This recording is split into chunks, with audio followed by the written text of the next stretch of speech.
now for like more than 25 years. And right now, however, there's a Right to Care Act that is being offered by one of the senators that I'm interning right now, Senator Risa.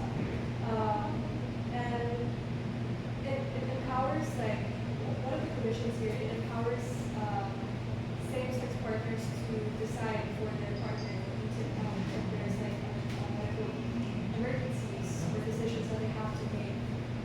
So,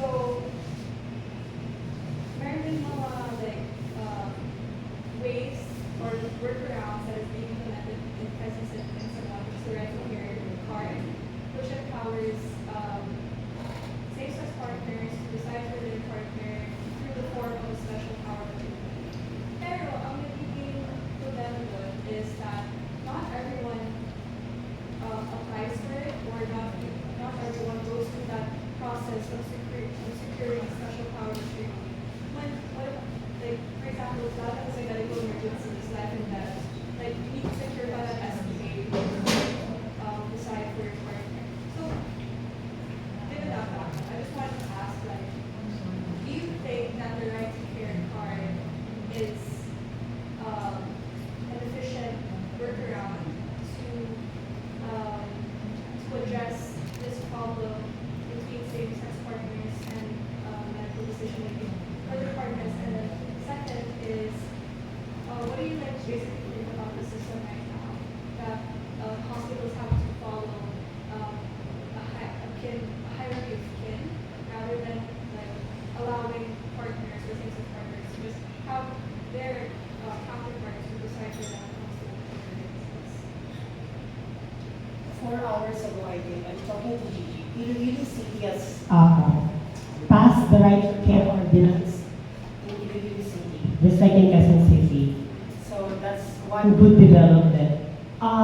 In terms of how efficient, Michaela, I think it has to be reviewed, as I told you right in our interview. But again, here becomes the requisite, the difficulty. If you're a partner living for 20 years, for example, you still have to get an SPA. Kaya kasi sa ako lang ako ay Miss Gigi. Grabe naman yung requirement, di ba? Parang kinalangin ka pa rin na better half to decide. This is already a call of emergency, di ba? At yung parati ko lang sinabi ko sa inyo, the boundaries of this piecemeal legislation sa problema ko. Paano kung emergency ko po ay outside Quezon City or outside Iloilo City? Hindi ko pwede sabihin na, although I'm single, yung partner ko, wag ka na muna mag-emergency ngayon, I cannot decide for you. We have to go to this city. So that's very difficult. And it's still in validation of those couples, same-sex couples who have been living together harmoniously for the past 20 years, 10 years. They should be recognized. So yun, dapat yung titignan. Although, we're very thankful to Mayor Joy Belmonte of this kind of developments, Michaela. I don't want to be misconstrued when they read my statement about this. But a national policy should always be an offer for the community.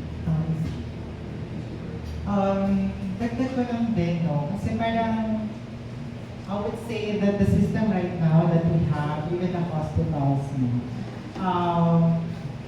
definitely na-exclude ang LGBTQIA+. And ang isa sa parang mukha niya is, you know, yung kawalan yung Right to Care Act, no?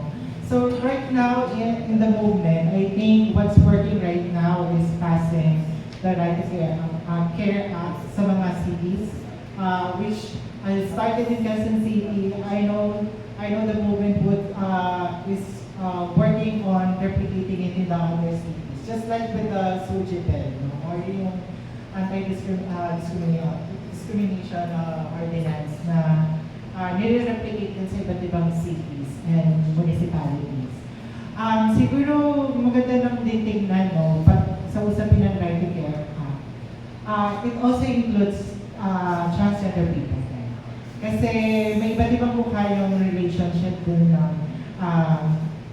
trans women, ng trans men. Tapos, sa legal framework kasi natin, no, dahil wala nang batas that recognize, no, that trans women are women or trans men are men, no, they fall to that category, yung sex-based pa rin na category na same-sex. Like, so kung kayo trans woman, tapos yung partner mo ay straight guy, no? So, technically, parang you also fall on that. So, siguro baka magandang tignan din from your research or whatever, na parang, ano naman siya pagdating sa transgender community.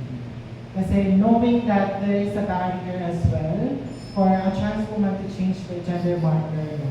So sa law, na parang we're considering that. But there are nuances on that kasi the relationship is not the usual same-sex, diba?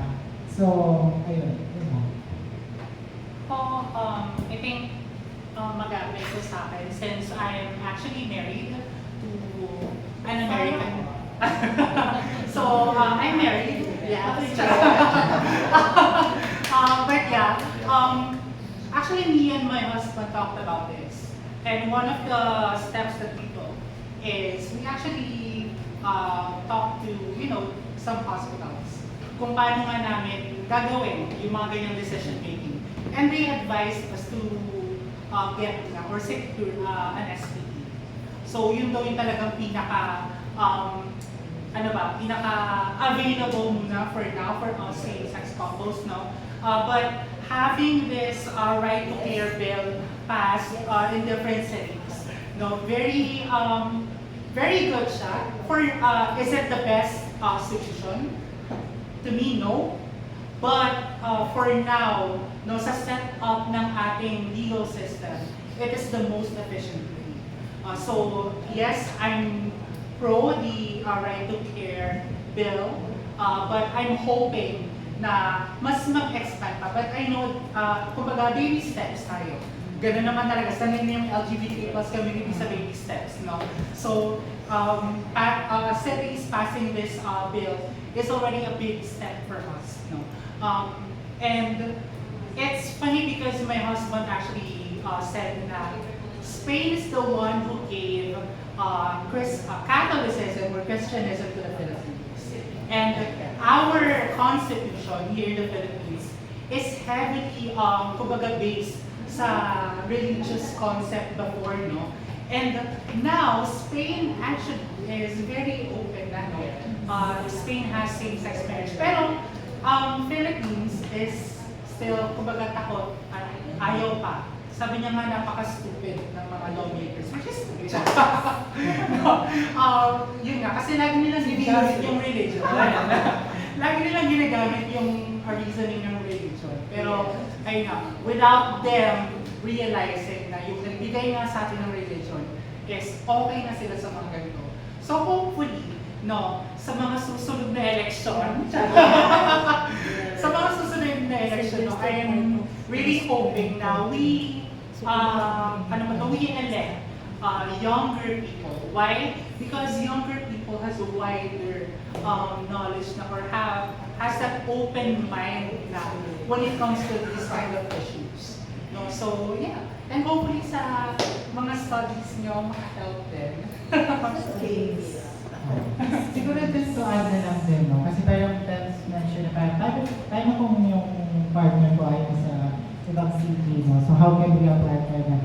Siguro within your city or municipality that doesn't have a right to care, try to challenge the system as well, no? I think magandang test case din kasi ito, no? Kasi parang nothing will happen if kung walang mag-challenge din eh. Kasi parang sa Constitution naman natin sinasabi na parang they respect, they have the full respect to the human rights of a person and their dignity, di ba? So karapatan mo din yun eh, kasi partner ka, di ba? So I think baka lang in the future you see some couples, no, would challenge that. Kasi even the case, yung recent case ng property rights, di ba? There was a test case. And from there was a Supreme Court ruling. So, baka ganun din. So, baka maganda siyang signal. Thank you for your question. At time married since thank you so much for joining. I will have to agree with Miss Pilos na dapat we vote the right leaders. Dapat hindi tayo bumoboto ng mga politiko or lawmakers, leaders nag-aabay ng attendance, dapat palaging present. Tama po ba? And yeah, I would agree that since it is a root problem in the society, especially in our community, if that's the community, kailangan group solution din, which is to change who's the one leading, who's the one making the laws in the legislative and executive branches of the government. Di ba? Alam mo yun? Hindi ko alam yung isa. Judiciary. Okay. So much for educating me. Anyway, for our last question,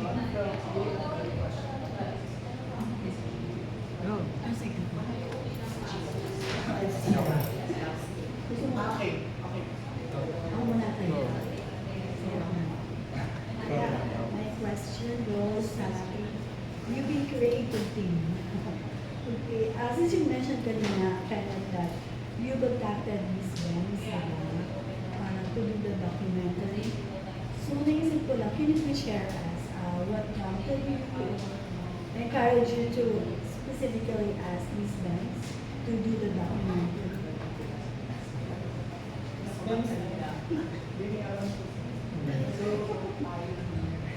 Actually po, sa final project po namin, nagbigay po sa amin ng professor namin, mga list of names na pwede namin makontact, na pwede namin ma-interview.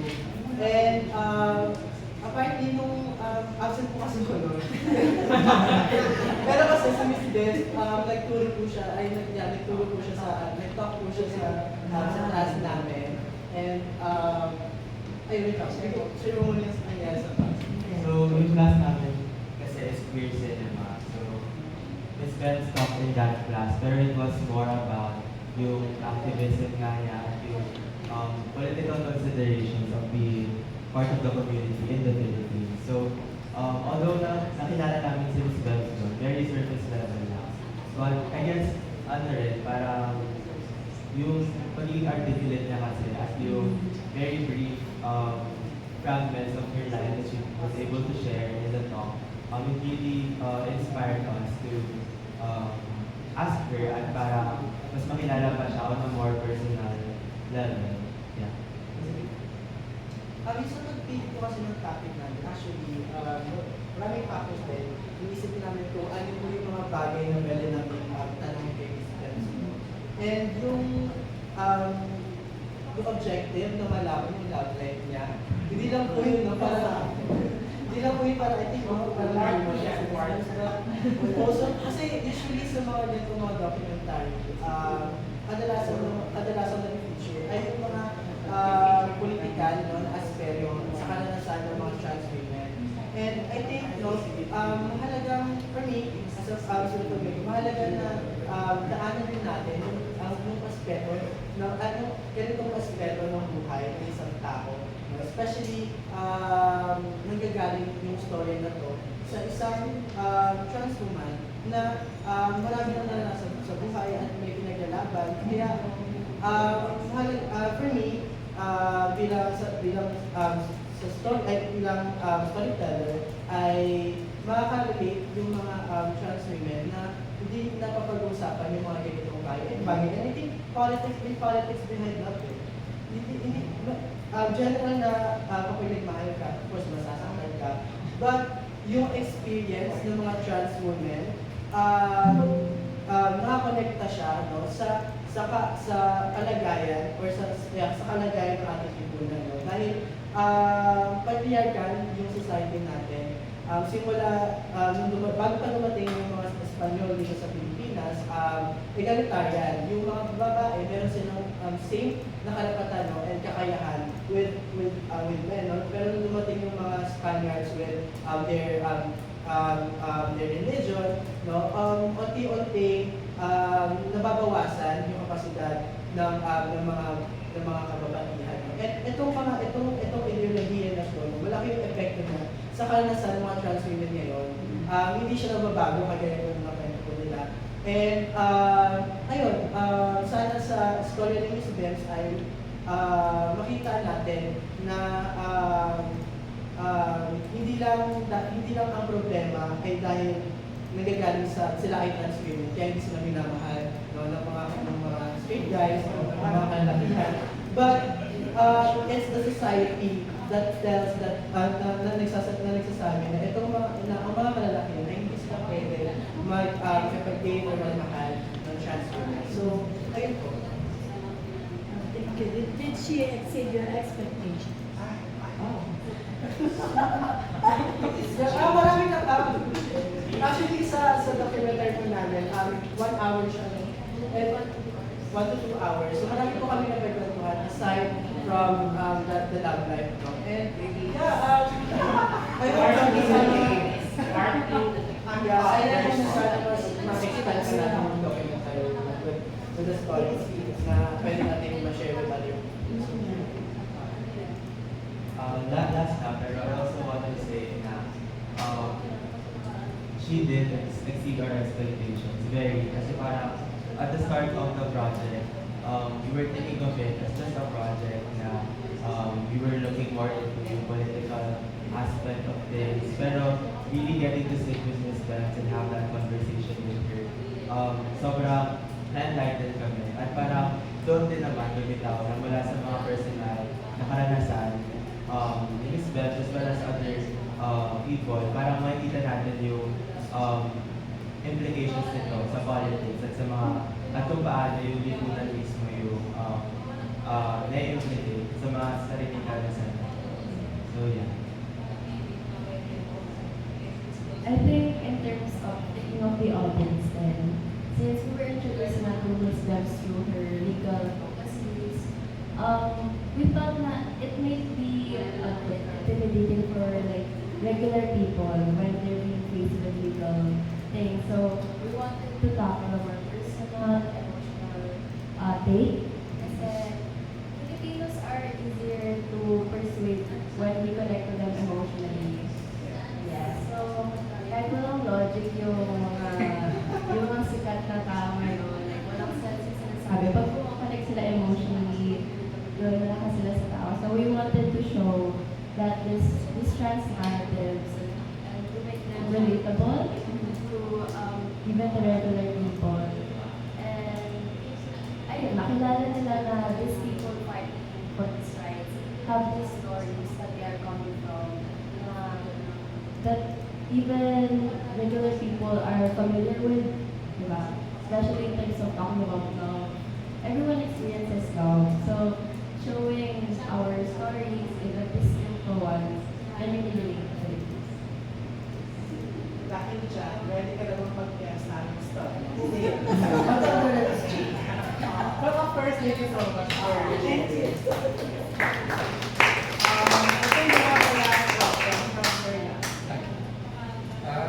Sobrang inclusive kasi yung theme ng Women's Month ngayon. Kasi parang yung way dun sa way for gender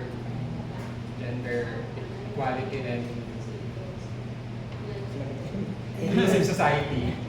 Parang yung way dun, di ba, capitalize parang women and everyone. So parang dinivide siya ng Philippine Women Commission para mabigyan ng emphasize na parang whole of community siya na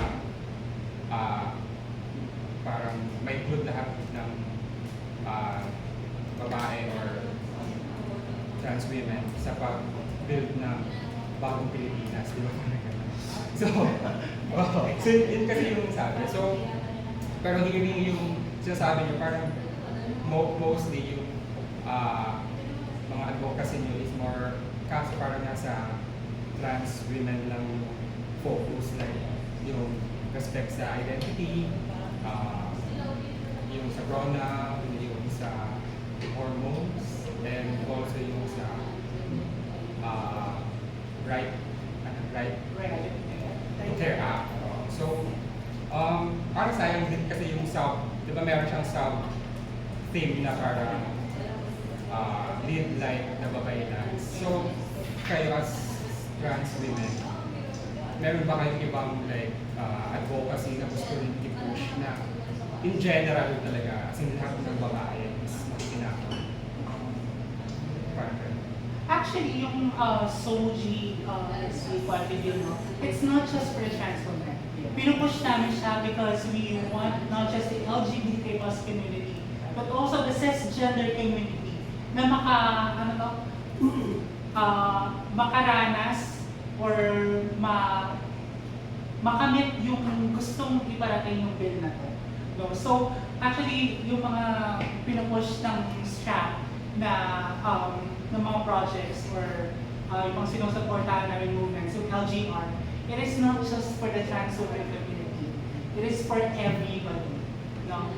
Legal gender recognition, of course, yes, magbe-benefit dito is yung trans community or yung LGBT plus community. But we have to realize that even the cisgender community has kumbaga, an issue regarding their gender recognition din talaga. Again, yung SOGI bill, Project Kiera, which is the project of SCRAP, no? This project, of course, pinifeature namin or hina-highlight namin yung stories ng mga yung killings sa trans community. But this doesn't mean na nagsistop kami doon. You know, with this project, we are actually informing everybody na yung killings sa Philippines, no? Not just with the trans community, but also with the cisgender community, is naroon pa rin. No? So, we might be pushing for these bills for the benefit of the transgender community, but we are also pushing for these bills para sa lahat din talaga. So, siguro laki yung sa amin, hindi naman kami nagkulang sa LGBT as a whole, yung ladlad pa rin, tsaka yung trans women. Gusto namin basagin yung hierarchy, na pakatlong uri ang mga kababaihan, kasama nila kami doon for biological women. Walang third sex, dapat, pantay. Yung laban na yung pambabastos ng mga policy makers, kasama din kami doon dahil biological woman yung naging sentro nung pambabastos na yun. Dahil may Safe Spaces Act na tayo at kasahog doon lahat ng women and LGBT. So kaya ngayon, babae kami at sana side by side we fight this, maging lakas namin ang isa't isa at patuloy na lalaban kami bilang isang komunidad at patuloy na likha ng isang espasyo para sa Yung ano lang naman, tama din yung mga sinabi ni Venus at Events, no? I think kailangan din tignan din ng mga tao na who are not part of the LGBT. The social it's not just for the LGBT. Even the non-LGBT would also benefit kasi may SOGI din tayo. So, ang gender affirming care, we're pushing or we're advocating for a policy and promoting gender affirming care.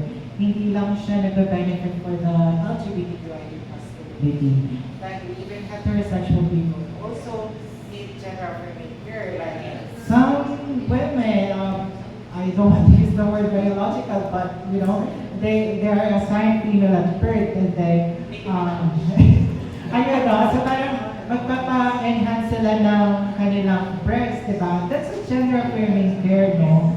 So, ayun lang din, kasi ilong, diba? That's gender, anything that, affirms your gender, diba? Oo. So, syempre, iba lang din yung pangangailangan din ng mga transgender women, diba? Pero lahat tayo, we need and we have access to the gender affirming care. Tsaka sa pangkalahatan din naman, we're very supportive of other advocacy work that would benefit the whole community. So, pag kunyari sa usapin ng violence, we're pushing for a policy that would include trans women. We're not just talking about us, as a transgender women. We're also talking about transgender women from the rural communities. We're talking about transgender women from indigenous communities and transgender women from diaspora, diba? That would also benefit from that policy shift or policy advocacy.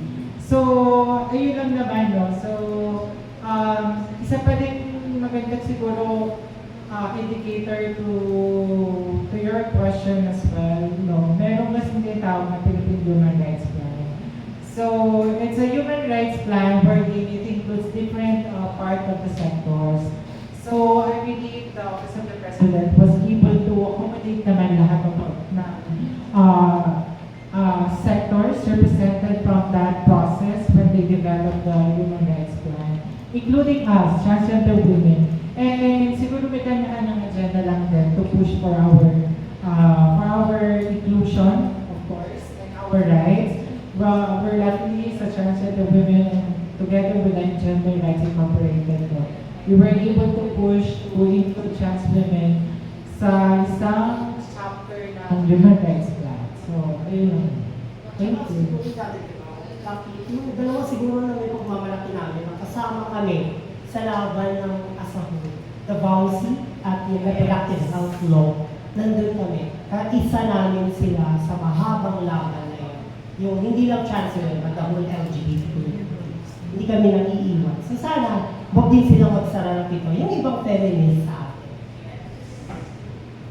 To wrap up the question, I would like to reiterate yung sinabi ni Ms. Gigi about hormones. Kasi alam ko yung mga women sign at birth or female sign at birth na they do experience hormonal imbalance. And mahirap din kumuha ng mga gamot na available sa mga pharmacies. Usually, they also import from other countries, just like as we do from Thailand, Germany, Japan, iba-iba ng variant yung mga gamot namin. And of course, kasama din sila sa aming mga pinaglalaban. Ayan, maraming salamat to our dear audience for your and we have this panel discussion. Of course, we're gonna have our final questions for the members of our panel.